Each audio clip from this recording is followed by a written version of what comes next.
new asset class, so I'd like to feature it.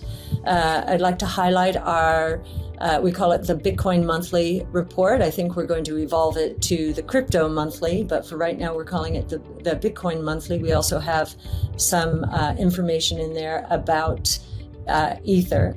But in that report, you'll find one of the very positive signs that we've surfaced is that the 200-week moving average of Bitcoin. Remember, Bitcoin peaked close to 70,000 last November, and it got down to somewhere in the $17,000 range very recently. And that broke the 200-week moving average. So that was a very negative sign. So the technicians out there were saying, well, if it cannot reclaim and get back up there pretty quickly, then we're probably going to 10 to 13,000. So it has reclaimed the 200-week moving average, which is a little bit above, I think, 21 or 22,000. So that's reassuring. We've seen some stabilization there.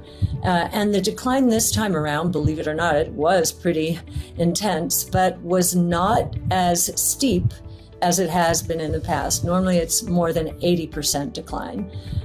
So this was close, but we didn't quite get there. And then the other reassuring piece of news recently that came out was an agreement yesterday announced between BlackRock and Coinbase to partner so that BlackRock could, through its Aladdin Technology Solutions ecosystem, on which $40 trillion worth of assets sit, they wanted a seamless on-ramp into crypto that Coinbase is going to provide. So this is another legitimization of Bitcoin and crypto generally as a new asset class.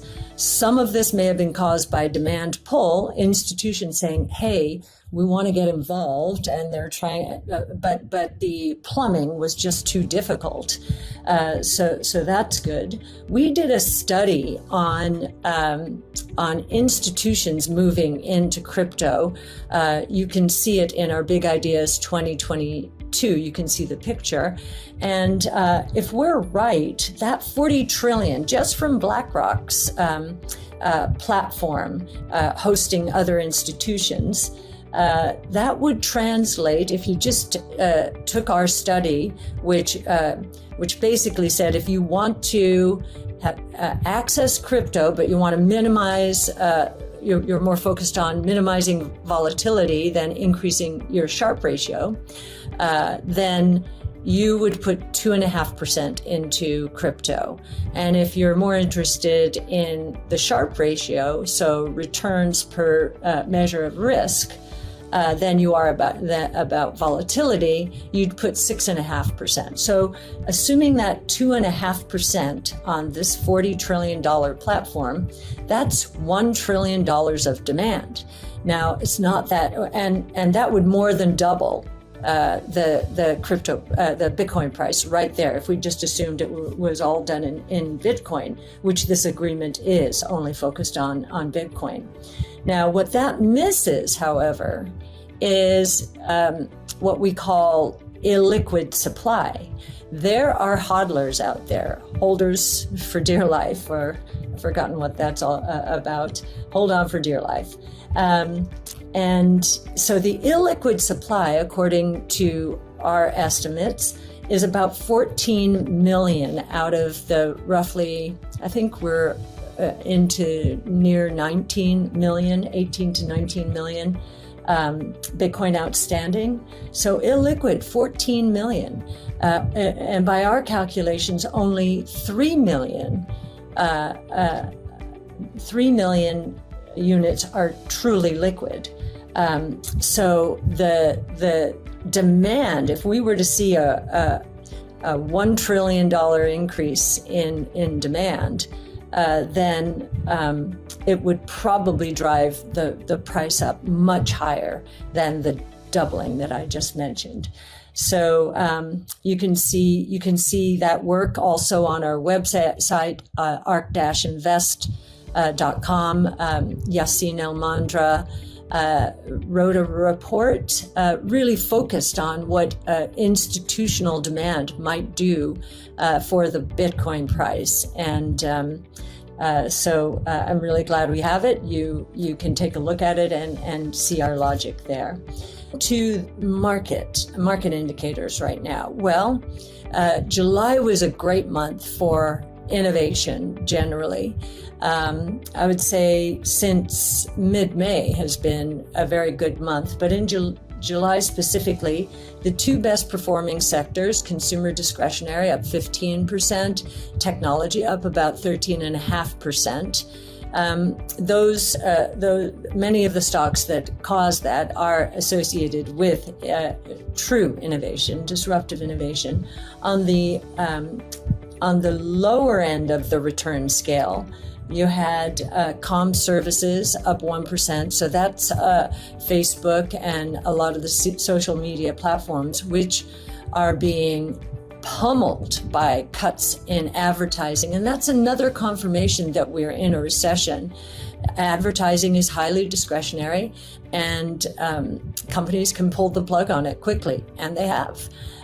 So communication services, and then healthcare is the other one that had only a 1.5%. I think the fears associated with the fiscal plan that just passed were part of the reason for that. In the fixed income markets, of course, the Fed increased, and everyone anticipated that the Fed would increase interest rates by 75 basis points on July 27th. That happened. But interestingly, the long-term interest rates did not cooperate, or have not been cooperating with this idea that they should be going up in lockstep with what the Fed is doing. Instead, what we're seeing is long-term interest rates peaked on June 14th at 3.5%. So this is the 10-year Treasury bond yield. June 14th at 3.5%, and even after a bit of a backup today in response to the employment report, the interest rates are down almost 70 basis points to 2.83%. Meanwhile, short-term interest rates, 2-year Treasury yields, they have moved up in lockstep. They're at 3.24. So now we have an inverted yield curve to the tune of 41 basis points. It's just getting more and more inverted. And that's basically the fixed income markets telling the Fed, something's going to give here. It's going to be the economy, which is caving in many ways, or inflation, or both. And we think the answer is both. And we also think, and I'll get into this in a moment, that the surprises are going to be quite significant on the downside when it comes to inflation.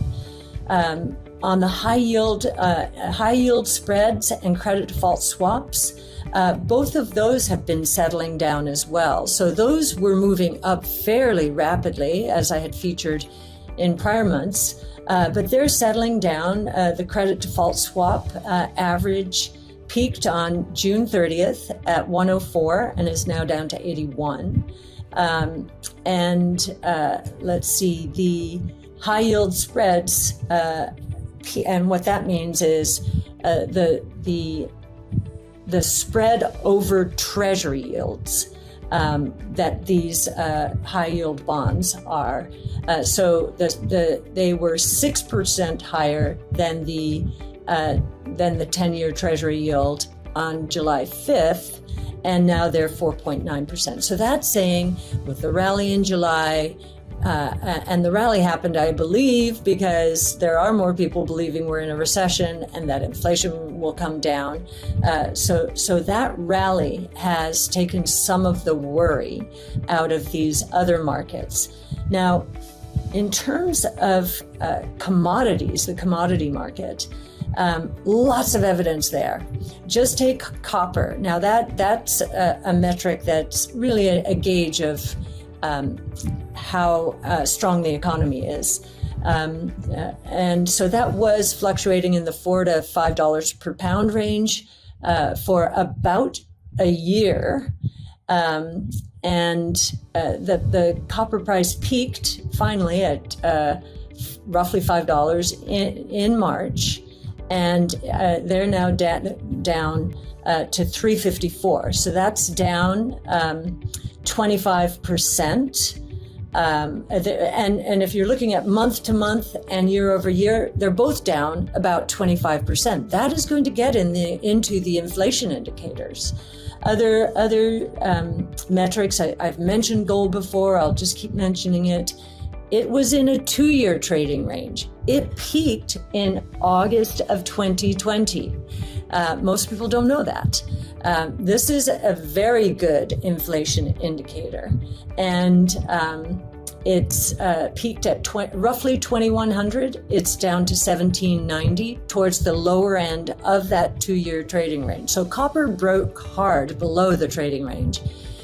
Gold has not done that yet, but it is at the lower end of the trading range.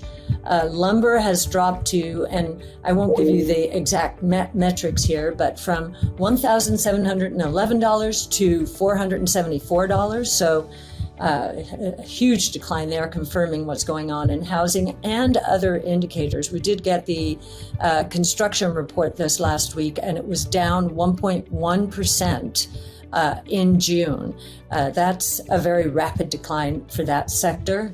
Iron ore peaked in May of 21 at $219. It's at $100. DRAM prices actually peaked a very long time ago. I didn't know this. December 2017 at 9.6, and now they're down to 2.97. The lithium index, interestingly, was as low as 115, I believe. This is an index, 115 in May of 21. It shot up to 1,061 by May 6th of 22, and it has flattened out. I always look for change in momentum because it usually means enough capital spending is taking place so that supply is increasing. So it has been flat since May 6th. So we'll see what happens there.